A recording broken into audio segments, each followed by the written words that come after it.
So, okay, magandang umaga sa ating lahat. Yan. Yan. Sabihin natin sa katabi natin, ikaw ay karito.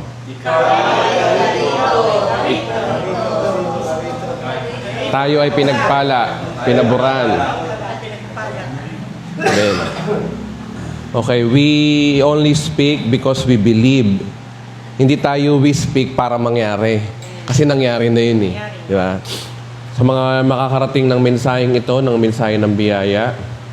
So ngayon ay may pag-aaralan po tayo ngayon. Hindi naman pag-aaralan, parang devotional nga lang gagawin natin eh. Pero meron tayong tinatawag na, ito na yung aking pang-pito, Eisegesis versus Exegesis Part 7. Haba talaga nito. Ayan, wait lang. Okay. Sabi diyan, 2 Corinthians chapter 8 verse 9. Sabi diyan, hindi kaila sa inyo ang kagandahang loob ng ating Panginoong Jesucristo. Kahit na mayaman, naging mahirap siya upang mapayaman kayo. So, magitan ng kanyang pagiging mahirap. Ayan. So, yan po yung pag-usapan po natin ngayon. Marami yung nagtuturo niyan at isa nga ako dati na ang tira ko kagad dyan ayan nagpapatunay na si Kristo yung naghirap para yumaman tayo. Ayan, mga tinuturo ko dati. Ngayon, ang tanong, ito ba ay literal? Ayan na, ito na tayo. Ito ba ay literal na pinangako dito na tayo ba ay yayaman financially? Kasi, ang sabi rito, tinan nyo, ang linaw. Guys, ang linaw ng verse, di ba? Hindi kaila sa inyo yung biyaya daw ng ating Panginoong Jesucristo na kahit na mayaman daw siya, naging mahirap siya upang mapayaman daw tayo. Maraming mga nag-i-interpret niyan at isa nga ako dati, bakit ba lagi kong sarili ko sinisisi ko, no? Manisi naman tayo ng ibang tao, hindi lang ako nagtuturo niyan eh, di ba? Maraming mga nagtuturo niya na sinasabi na, ayan, pangako ng Panginoon niya, no? Na yung isa sa finished work of Christ daw to. Na kahit na daw si Kristo ay mayaman, naging mahirap siya upang mapayaman kayo. So, magitan ng kanyang pagiging mahirap. At may nagtuturo pa nga niya na sabi daw, si Kristo daw ay naghirap para daw tayo yumaman. At kung titingnan mo yan sa salitang Greek, talagang rich talaga o mayaman. Ngayon, ang tanong,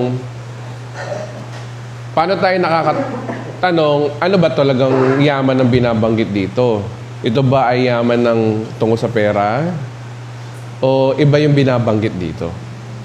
Ang problema sa atin nung araw ay si Jesus. Nag-conclude lang agad tayo na, ayan yan ay kayamanan sa, sa pera. Kasi ginamit dyan rich eh. Kung titignan nyo yung King James, yung dyan, he became poor that he might through his poverty, he might be rich. Tapos ang ginamit dyan talaga ay plutio. Meaning, wealthy talaga, di ba? Ngayon ang tanong kasi dito, ano yung context? Tayo kasi, tinuro ko dati dyan, nag-conclude na kagad ako. Yun ang problema sa'yo, Pastor, Eisegesis ka nung araw eh. Ngayon nga, nagsisisi na nga yung tao eh. Pinatawad nyo na ba ako, mga kapatid? Sige na. Pinatawad nyo na ba ako? Kundi, di ko kayo bibigyan ng galunggong mamaya. Kaya kailangan nyo na akong patawarin kasi wala kayong galunggong. Sarap pa na ng bagong galunggong, bagong luto ni Ate Mel. Maalat-alat ko eh. De, joke lang. Okay? So, alamin muna natin, ano yung context? Konteksto, yun ang problema. Alam nyo sa totoo lang, dito tayo babanggit uli ng exegesis versus eisegesis. Kapag eisegesis, ito yung nag-i-interpret ka ng Bible na galing lamang sa'yo. Sa'yo galing. Hindi galing sa Biblia. Bigyan kayo ng halimbawa. Kagaya nga sinabi ko nga dati. Kapag naniniwala ka na ang deklarasyon ay nasa Biblia, check, naniniwala ka. Pangalawa, kapag naniniwala ka na ang deklarasyon ay effective, bawa mag-declare ka lang, mangyayari daw sa iyo by faith. Diba? Yun ang tirada nila doon. Yan yung mga turo dati.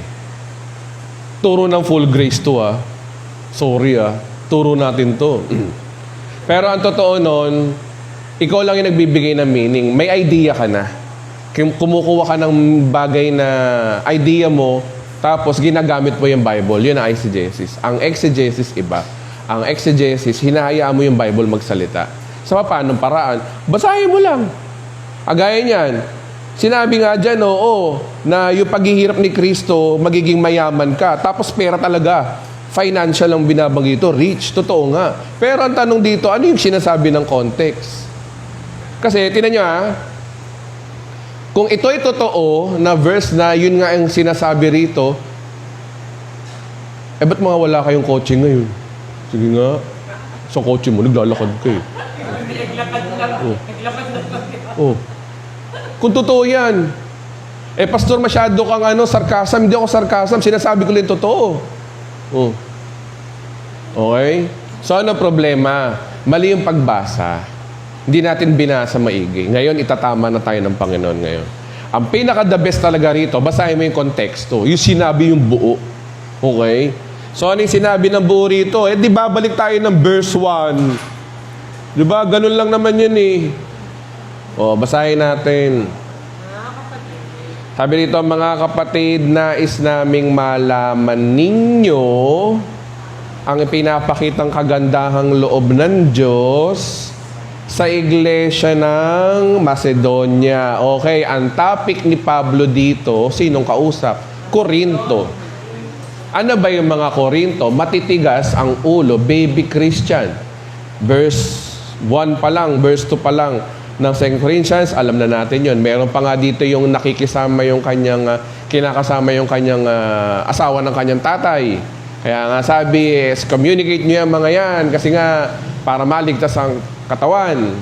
Ang kaluluwa, di bali na mapama ang katawan. Tapos dyan dito rin yung ako kay Apollos, ako kay Pablo, sila yon. So, tinan nyo mga kapatid, ganun ang pag-aanalisa sa Biblia. Pangalawa, kung ito'y matigas ang ulo, iba yung tono ni Pablo. Iba yung tono niya ng kanyang pananalita. Ang tono niya ay, syempre, medyo mabigat. Pangatlo mga kapatid, ito ay sulat. Pag ito ay sulat, huwag kang makikikayo dyan. Hindi ko sinusulatan. Hindi ko kausap dito. Halimbawa, nag-chat ako kay Harold. Sabi ko, pre, punta ka dito sa bahay. Inom tayo. Ang tanong, pupunta ba kayo sa bahay para minom tayo? Kayo ba kausap ko? Hindi, di ba? Ganon din dito. Kausap ni Pablo dito, sino? Mga taga-Korinto. Ano yung mensahe ni Pablo sa kanila? Verse 1 pa lang, malinaw na meron siyang inahalin tulad. Ano daw? Mga kapatid, nais naming malaman ninyo na pinapakitang kagandahang loob daw ng iglesia ng Macedonia. Bakit niya gustong ipakita? Ay, mga kapatid, tinan nyo itong mga taga-Macedonia. Meron siya ini-example. So, yun yung daloy ng sulat. Ano yung sumunod?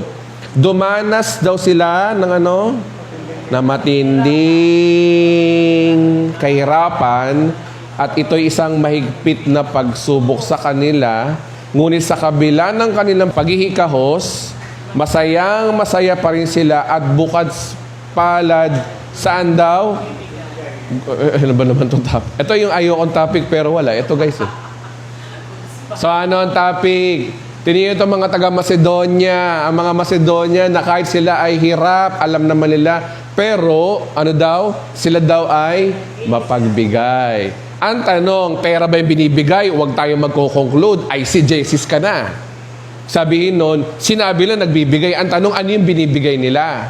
Diba? Ano yung bigay? Diba? Verse 3. Sila'y kusang loob na nagbigay, hindi lamang sa abot ng kanilang kaya, kundi higit pa. Alam ko ito sapagkat maigpit nilang pinakiusap sa amin na sila'y bigyan ng pagkakataon makatulong sa mga kapatiran sa taga-Jerusalem. From Corinto to Jerusalem, gusto raw tumulong sila. So ano yung tulong na yon? Alam na natin. Kasi sabi rito, no, higit pa sapagkat alam kong ito sapagkat may higit nilang pinakiusap sa amin na gusto na sila bigyan ng pagkakataong tumulong. Yung mga taga Macedonia daw, ang sabi daw ni Pablo, nagre-request na sa kabila ng sila daw ay hirap, gusto daw na nilang tumulong. Saan daw? Sa Jerusalem. Sa kanila to mga kapatid, huwag tayong makikitayo dito. Sa panahon nila to. So yung idea dito is personal talaga.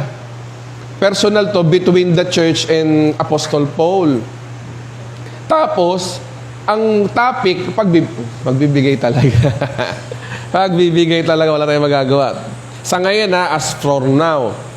Tapos, sabi rito, no, may gipit silang pinakiusap sa amin, agad sa inaasahan namin, inilaan nila ang kanilang sarili, una sa Panginoon, at pagkatapos sa amin, at ayon sa kalooban ng, ayun na naman yung kalooban ng Diyos eh. Tingnan mo, ang idea talaga na nila Pablo talaga, yung mga galaw nila ay ayon sa kalooban ng Diyos. So, ibig sabihin, kung ganun ang idea ni Pablo, ibig sabihin, wala siyang control. Hindi siya nagtuturo ng deklarasyon na dapat mangyari. Meron pa law of faith. Walang ganun.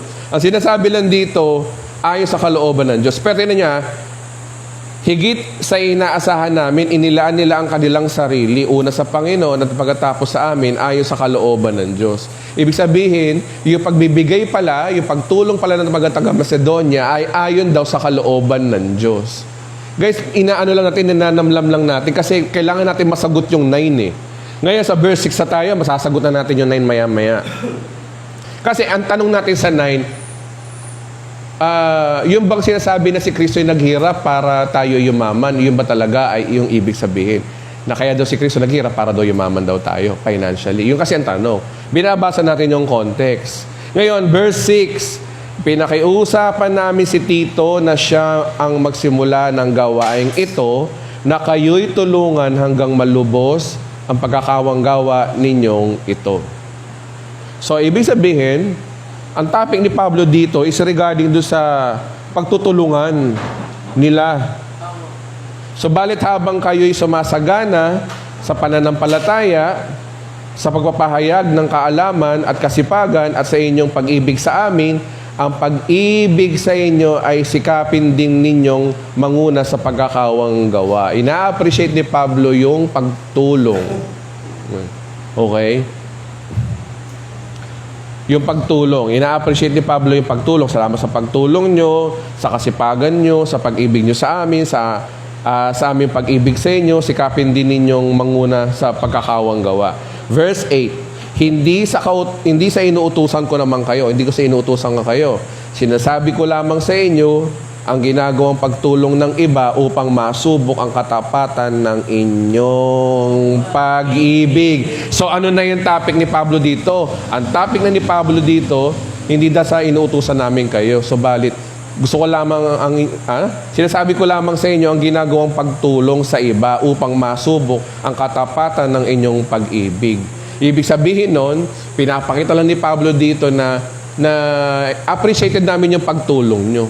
Ngayon, dito pumasok yung 9. Ang unang pumasok, ang bungad kagad, hindi kaila sa inyo. Ayun pala, connected. Ibig sabihin, ang sinasabi ni Pablo dito, parang si Kristo. Ano daw? Hindi kaila sa inyo. Ibig sabihin, hindi kaila niya. Nagsasabi siya, yung pagtulong nyo, ganito. At hindi naman kaila sa inyo yung ginawa ni Kristo. In-example lang niya si Kristo. Hindi ito utos. Hindi ito isang idea na isang doktrina. Kundi ang daloy ng usapan nila, tandaan nyo si Kristo ganun din. Nag-example lang siya. Verse 8, ito, hindi kaila sa inyo, yung kagandahang loob. Ganito ang tono ni Pablo. At hindi kaila sa inyo, yung kagandahang loob ng Panginoong Jesucristo na kahit na mayaman siya, naging mahirap siya upang mapayaman kayo sa magitan ng kanyang paghihirap. Ibig sabihin, pinapakita din dito na para kayo si Kristo na nagtumulong. Nag-example lang si Pablo dito. Pero hindi sinasabi dito na single out lang siya. May pinaghuhugutan si Pablo. Kaya, tanda nyo, padating dito, no? Kaya ang payo ko sa inyo, ipagpatuloy ninyo ang pag-iipon ng kaloob. Yung kagandahang loob lang ni Kristo ay nahalimbawa lang sa kanila kasi sila kasi mapagbigay. Parang di si Kristo mapagbigay. Oh. Mm. Parang ganito, nag-uusap tayo. Alam ba, ganito usapan tayo. Kasagayain ko si Pablo. Hoy mga kapatid, lalo-lalo na kay Ate Mel, salamat sa inyo sa pagbibigay nyo ng building na to, ng papaayos. Tapos yung pagpunta nyo rito, yung pagdala nyo ng pagkain, salamat sa inyo. Ha? Walang-walaya, kapareho rin yan ginawa ni kasi ni Kristo na binigay niya ang kanyang buhay na kahit siya mayaman. Ganun yung daloy ng usapan. Hindi siya yung, dogmatic na, hindi niya dinedemand. In-example lang niya. Pero hindi tinuturo doon na magiging wealthy ka na. Hindi yun ang motibo ng manunulat. Napakahalaga ng motibo ng manunulat kung ba't niya sinasabi. At malalaman mo yan by context. Kaya dapat talaga exegesis ang ating pag-aaral. Halinawin uli natin na, halimbawa, kasi ganitong daloy eh. Oy, salamat sa inyo mga taga-Macedonia. Gusto yung tumulong sa Jerusalem. Alam ko naman na hirap na kayo. Pero nagawa, parang ganito. Guys, salamat sa inyo pagpunta. Layo-layo, may mga taga-Malolos pa rito. Kahit malalayo tayo, salamat sa inyo. Ha? Kasi ganyan-ganyan yung ginawa ni Kristo, yung sakripisyo ni Kristo, kagaya din sakripisyo nyo. Ganon yung yung lingwahe dito. Basahin nyo, di ba, context? So anong big idea dito? Basahin pa natin, baka malay nyo naman, may nagkukwentuhan lang siya. Kaya ito ang payo ko. Ipagpatuloy ninyo ang inyong pag-iipon ng kaloob na sinimulan nyo noong isa pang taon. Kaya ang kayo ang manguna, hindi lamang sa papagsasagawa nito, kundi sa maging sa mga pagpapanukala. May mga administrative silang pinag-uusapan dito. Sila lang ang may nito. Kaya ituloy ninyo ang kasigasigang ipinakita nyo noon ay pagpatuloy ninyo hanggang sa matapos. Magbigay kayo ayon sa inyong makakaya. Sapagkat bukal ang kaloob sa pagbibigay, tatanggapin ng Diyos ang inyong nakayanan. Hindi niya hinihintay na magbigay kayo ng hindi ninyo kaya.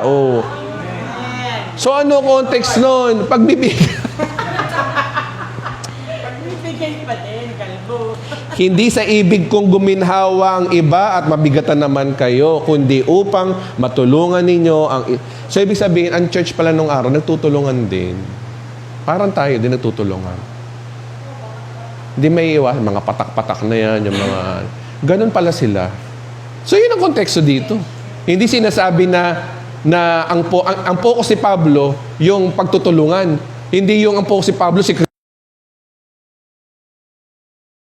Ganyan tono. Di ba? Okay, basahin pa natin. Pasagan nyo ngayon, marapat lamang natulungan ninyo ang mga nangangailangan. Tama. Kung kayo naman ay nangangailangan at sila ay sumagana, sila naman ang tutulong sa inyo. Sa gayon, pareho kayo magtutulungan sa isa't isa. Yun talagang topic dito. Tulad ng nasusulat, kumuha ng marami ay hindi lumabis at kumuha ng kaunti ay hindi naman kinulang. Tungkol talaga sa pagbibigay at pagtutulungan. Ano ang topic dito? Pagbibigay at pagtutulungan. In example lang si Kristo na nagbigay din kasi siya. Grabe yung sakripisyo niya. Pero hindi yun ang focus si Pablo. Ang focus si Pablo yung pagtutulungan. Kasi kung ang focus si Pablo dito na si Kristo ay naghirap para kayo yumaman, edi sana sinabi niya na, pinaliwanag niya na, actually, ganito yan eh. Ang Panginoon, nung siya ay napako sa krus, ang nasa isip niya, yumaman kayo eh. Kaya dapat kayo nga enjoy, dapat buhay siya rito. Hindi naman ganun ang sinasabi rito eh. Ang sinasabi, dumaan lang siya. Yan ang problema sa mga ICJCs. Yung isang verse nag-focus, dumaan lang yun, nasabi lang yun kasi may motibo. Pero binigyan na ng kahulugan ng mga ibang pastor. Kasama ako noon. Diba? Ngayon, nilalantad na ng Panginoon. Nagpapasalamat ako sa Diyos dahil binigyan niya si Tito ng pagmamalasakit tulad ng pagmamalasakit ko sa inyo. Hindi lamang niya pinaunlakan ang aming pakiusap, kundi kagustuhang makatulong sa inyo. Nagpresenta pa siya na pupunta riyan. Pinasama namin sa kanya mga kapatid ng kilala sa lahat ng iglesia dahil sa pangangaral sa kanyang pangangaral ng mabuting balita. Hindi lamang yan, siya'y pinili ng iglesia upang maglakbay. Kasama pa namin at tulungan kami sa pangangasiwa ng gawaing ito. At ganitong paglilingkod ay para sa kakadakila ng Panginoon at aming marubdob na hangarin. Tapos na Nag-iingat kami upang walang masabi ang sino man tungkol sa pangangasiwa namin. Ang issue rito is all about administrative ng simbahan tsaka yung pagtutulungan. Layunin namin na magawa ang tama, hindi lamang sa paningin ng Panginoon, kundi maging sa paningin ng tao. Kaya isinugo namin sa kasama nilang, di ba, tinan niyo yung sulat? Sa pagtulong ninyo, tungkol naman sa mga kapatid sa kasama niya, sila ay mga apostol mga apostol ng mga iglesia na ikararangal ni Kristo. Kaya pedaman ninyo sa kanila ang matapat ninyong pag-ibig upang makita ng iglesia na hindi nagkamali. Kaya ito, hinilagay ko dito, ayan, sablay. Ano ba yun? Ephesians 1:6. So, hindi yun ang focus. Pero totoo yun na si Kristo ay naghirap para tayo yumaman. Pero hindi piniliwanag ni Pablo kung ano yung yaman dun. Hindi piniliwanag. Hindi niya sinabi na ang kayamanan nito ay tungkol sa inyong pera. Wala. Kasi dinaan lang niya yung verse na yun, tapos balik sa topic ng pagtutulungan. Tingnan niyo topic ng pagtutulungan. Tapos pagdating sa 8 and 9, yung si Kristo ay naghirap para kayo yumaman, ganun. Tapos sumunod doon, pagtutulungan uli. Dumaan lang siya. An example lang niya si Kristo. Ang problema sa mga pastor, basta pagdating sa pera, ang bibilis.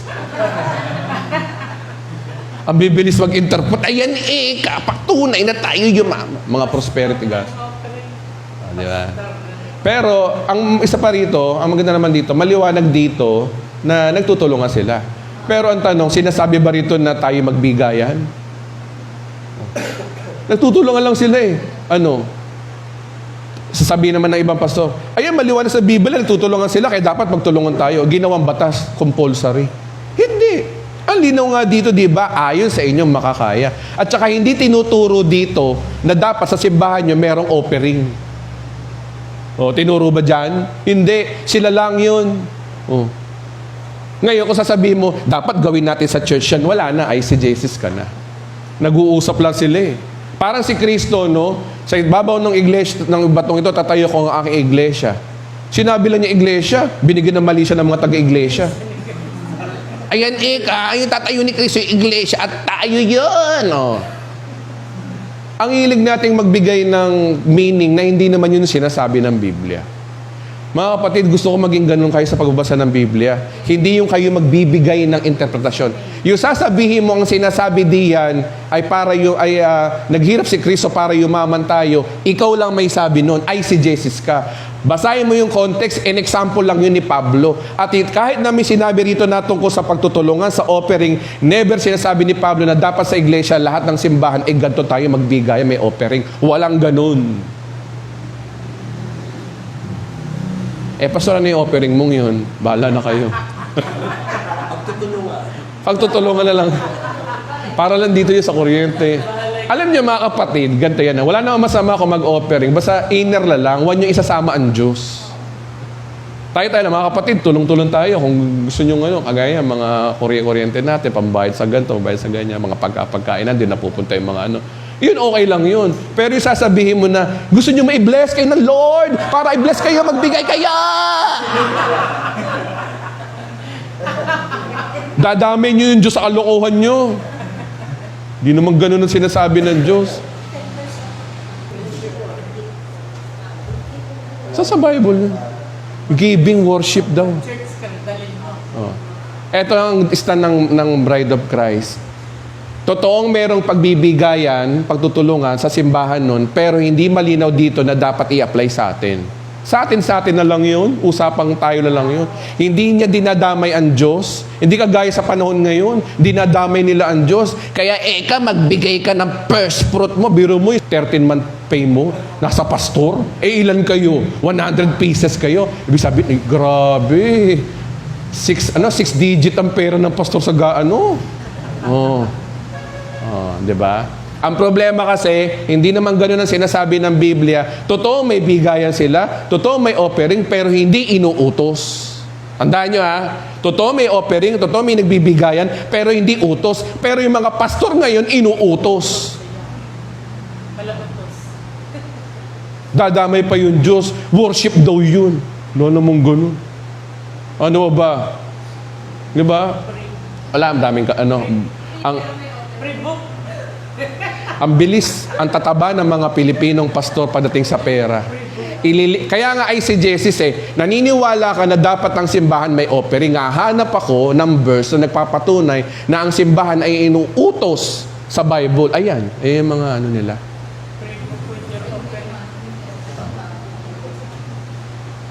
So kita nyo na mga kapatid, ganyan tayo niloko ng reliyon. So, Pastor, paano yan? Magbibigay pa rin ba kayo? Depende na lang. Tayo na lang usapan.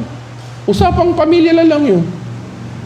Basta yung pastor, ako, kagaya niyan, hindi ko dinadama yan. Diyos pang may nagbibigay. Tayo lang yun. At di ko sinasabi na hindi kayo pagpapalaya pag di kayo nagbigay. Pero ibang simbahan ganun. May sumpa pag di ka nagbigay. Di ba? Dito walang sumpa pag di kayo nagbigay. Nandito lang kayo, sama-sama lang tayo, magkakapatid tayo, nagmamahalan tayo. Yun ang tunay na simbahan. Amen po ba? Amen. Palakpakan natin sa Lord. So, yun lamang po, malinaw na po sa atin. So, anong big idea? Hindi sinasabi ng Biblia na magiging mayaman tayo financially. Kasi lumalabas nun ay si Jesus. Pastor, paano yun? Ibig sabihin, kagaya niya, may sinasabi, Pastor, ba't ganyan ang turo mo? Di lumalabas yan, poverty gospel ka. Ba't sinabi ko ba maghihirap kayo? Sinabi ko. Wala namang sinasabi, di ba? Pabagsak pa rin tayo sa Romans 8:28. Nakalagay sa Romans 8:20, lahat na nangyayari daw sa ating kalooban ng Diyos, ikabubuti natin. Sa tingin nyo ba, ikabubuti nyo ba kung kapusing kayo sa pera? Tingin nga. Ikabubuti nyo? Ikakabuti nyo ba kung manalo kayo sa loto? Ikakabuti nyo. Tanungin nyo mga sarili nyo, ikakabuti ko ba, Pastor, Lord? Kung manalo ako sa loto ngayon, ano kaya mangyayari pag nanalo ako sa loto at yumaman ako? Ano mangyayari? Ang tanong, ikakabuti nyo ba? Kayo ang sasagot niya. Pero yung doon tayo sa punto ng faith Sa tingin mo ba, ikakabuti mo ba? Kasi ang usapan kasi, ikakabuti. Meron kasing mga talagang nagkapera lang, hindi napabuti. Lumala, yumabang, ano pa, naging matapobre. Kung nanalo kayo sa loto, pupunta pa ba kayo ng church? Pupunta ba, mag-a-attend pa ba kayo? Hindi na, syempre nasa ibang bansa na kayo, no? Di ba? So, tingnan din natin, pwede rin depende sa motibo nyo. Kung motibo nyo, magtayo ng church, ganyan-ganyan, gagamitin ko sa ganito, ganyan, pahihintulutan ng Diyos. Depende. Kaya lahat talaga ng bagay na mangyayari talaga sa atin, depende sa kalooban ng Diyos. Hindi dahil sa kagustuhan natin. Amen po ba mga kapatid? So yun lamang po. Maraming salamat po. Palakpakan natin si Lord. Tapos na po ang ating gawain. Maaari po sana ay pwede po nang mag-request lang ako sa inyo bilang pastor. Mag-picture-picture muna tayo. Okay? Si Sister Kaisel, Kuya Harold, bala na. Did you know we are the bride of Christ of the End Times Church and we are Carito? Okay, picture tayo Game. 1, 2, 3. Okay, Carito lahat. 1, 2, 3. Straight body formal. Isa pa. 1, 2, 3. Tapos waki. 1, 2, 3. Salamat po. Okay na po.